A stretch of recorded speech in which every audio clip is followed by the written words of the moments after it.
je suis responsable de la partie objectif et de la partie système embarqué de notre projet Manta.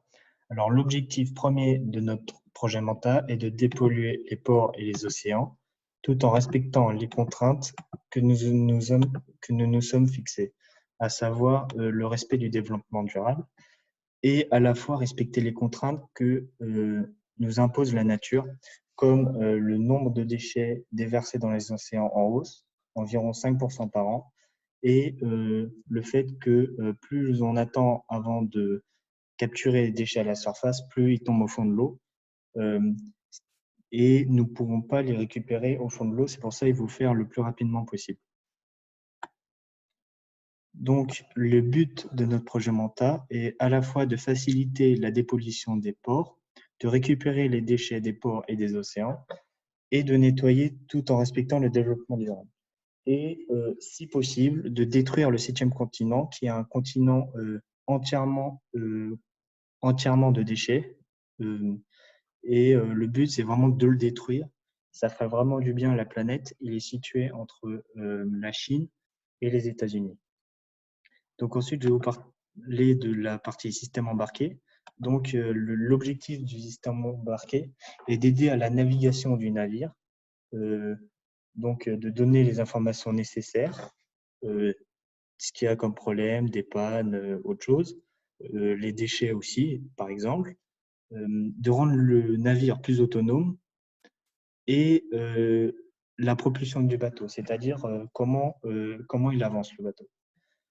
Donc ensuite, dans les moyens utilisés donc, du système embarqué, nous avons 3 grosses parties, les capteurs, les périphériques de capteurs et les batteries, le pilotage automatique, l'ancre et le moteur.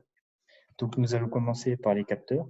Donc il y a 5 capteurs que nous allons utiliser.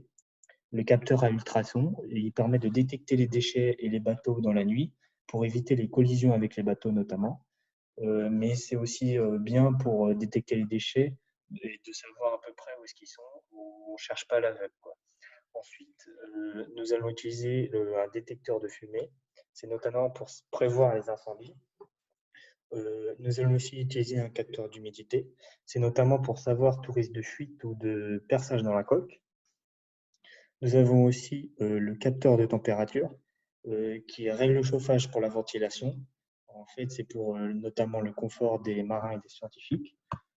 Pour la batterie, pour éviter la surcharge de batterie et la surchauffe du moteur, donc pour éviter tout risque de panne. Enfin, nous avons le capteur d'angle et il permet de calculer l'angle du mât pour le vent pour que la vitesse du bateau soit au maximum. Voilà. Donc, toutes les informations collectées par ces 5 capteurs et détecteurs vont aller directement au périphérique.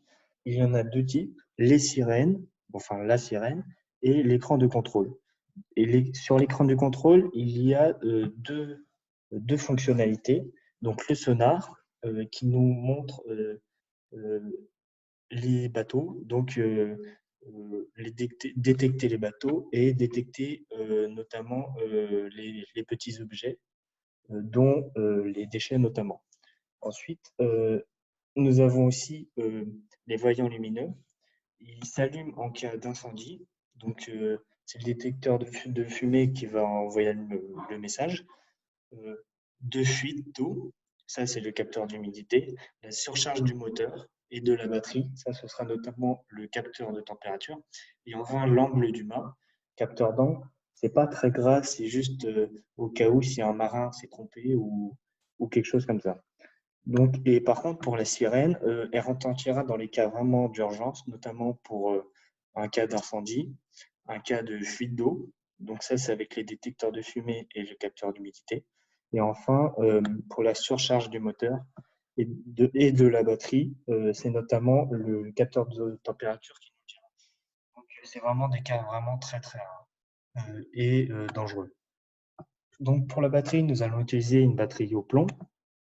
Donc, ce qui est bien, c'est qu'elle a un bon rendement, elle est autodéchargeable, elle est très peu chère, entre 80 et 250 euros. elle a une utilisation sporadique, c'est-à-dire une utilisation rare, et c'est vraiment ce que nous recherchons. Donc, elle a une bonne durée de vie, pas d'entretien, et elle est non polluante pour la planète, donc c'est vraiment bien. Par contre, elle n'aime pas les surcharges. Et c'est pour ça que nous avons un capteur de température pour nous assurer qu'il n'y ait pas de surcharge. Nous avons le pilotage automatique. C'est en cas de manque de main-d'œuvre ou de problème majeur, mobilisant tous les marins et les scientifiques présents.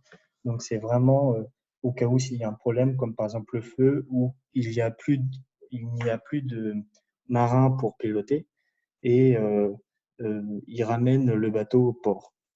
Enfin, nous avons l'ancre avec l'Argowing, à savoir que l'Argowing, c'est une installation, une application qui lorsque l'encre se barre, enfin se déconnecte, il envoie un message et il y a le sirène du téléphone, donc le micro, il va sonner, ce qui va réveiller le marin et il pourra relancer l'ancre pour stabiliser le bateau. Ça, c'est notamment le cas pour la nuit, de ne pas tout le temps surveiller l'ancre. Enfin, nous avons le moteur. Nous allons utiliser un moteur électrique, mais je ne vais pas rentrer plus dans les détails parce que ça, c'est le rôle de Thibaut.